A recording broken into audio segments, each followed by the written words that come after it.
Alright guys, so next installment is going to be more conventional deadlifts. So for all my conventional friends, athletes out there, this is the right way to pull. Just kidding.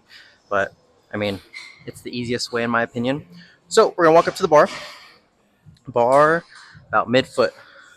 Bar, mid-foot. I don't really recommend just pointing toes completely straight. Obviously you don't want your toes in.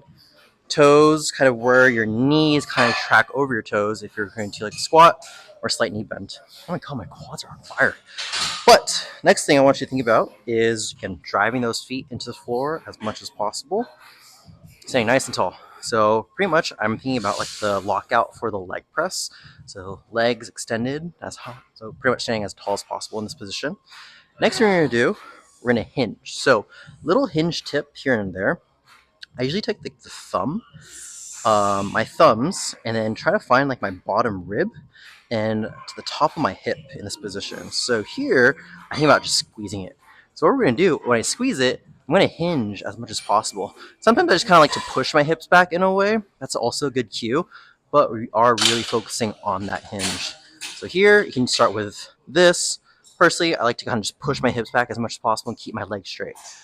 I notice a lot of people, they kind of just go ahead and grab the bar and use a lot of lower back, which you don't want. Want to make sure you're using your quads, lower hamstrings, posterior chain, into this conventional deadlift, and really trying to leg press the weight from the floor. Kind of like a teeter-totter. You're going your hips down, bar is going to go up. So same thing. I'm going to step away. I'm going to come back to it. Bar sitting nicely on that mid-foot. Kind of figure out where your foot position is going to be. Obviously, you don't want too wide. You don't want super, super narrow. Only I know a couple people that pull that narrow, but it's not the most efficient or ideal way. Bar, midfoot, boom, locked in. Next thing you're going to do, focus on that hinge. Here, hinge back as much as possible. Arms long. In a way, you want to think about pulling your arms close together. So you're going to keep your lats tight, kind of like packing your lats. I don't want you guys to retract at all. Pretty much adduct the arms towards yourself. In this position, same thing. Hinge back as much as possible. Arms long. You go ahead and bend the knees to grab the bar. Bending the knees to grab the bar.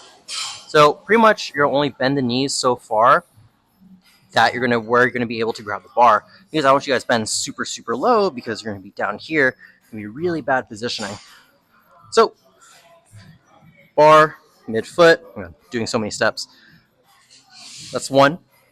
2, press those feet into the floor as much as possible. 3, hinge back. 4, arms long. 5, adduct the arms towards the body. 6, optional 6 is always looking straight. I always say always look straight throughout the deadlift. Go ahead and bend the knees to grab the bar. Grab the bar, so slack pull. I'm literally not like pulling it with my upper back or like kind of shrugging it. I'm thinking about pushing with my legs into the floor and building tension. So here, building tension. Take a deep breath in and come up. You don't need to hyperextend at the very top, because that could be called for soft knees in the future. So the more you kind of just like be very exaggerated and pull it, knees will get soft. If you're competing, it'll be a red light. It'll be counted as no lift. So same thing, position. Step 1, toes into the floor. Step 2, stand very, very tall. Step 3, hinge as much as possible. Feel it all into the hamstrings and the glutes. Step 4, 5, adduct the arms. Step 6, look straight. Step 7, go ahead and bend the knees to grab the bar.